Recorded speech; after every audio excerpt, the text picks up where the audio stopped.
Hello friends, তো আসসালামু আলাইকুম সকলকে। আমি দাঁড়িয়ে আছি এই মুহূর্তে বহরমপুর বাইপাস, যে রেলওয়ের উপরে ফ্লাইওভার আছে, তো ফ্লাইওভারের উপরে। তো এই সাইডটা হচ্ছে তেলকারের বিল, তোমরা দেখতে পাচ্ছ একদম ডুবে গেছে।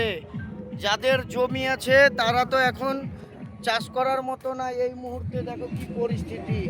এইটা হচ্ছে আমাদের জীবন্তী কান্দি রোড। তো মাথায় জল ঢালার ভিড় রাস্তাতে, ড্রাইভাররা দেখে শুনে গাড়ি চালাবা। তো ভিউটা দেখো কত সুন্দর লাগছে এই মুহূর্তে।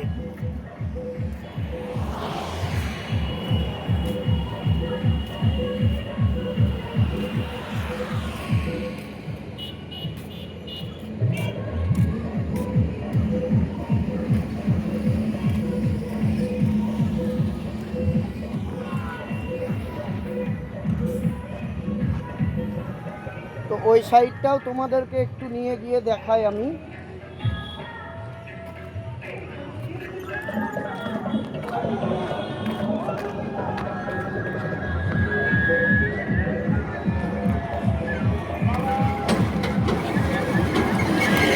এইটা হচ্ছে আমাদের খাগড়াঘাট রেল স্টেশনের সাইড। এখানে ফ্লাইওভারের নিচে যে বালির ডিপো আছে, সব ডাম্পারগুলো দাঁড়িয়ে আছে, বেশিরভাগটাই জলাশয় হয়ে গেছে। এই হচ্ছে ভিউ।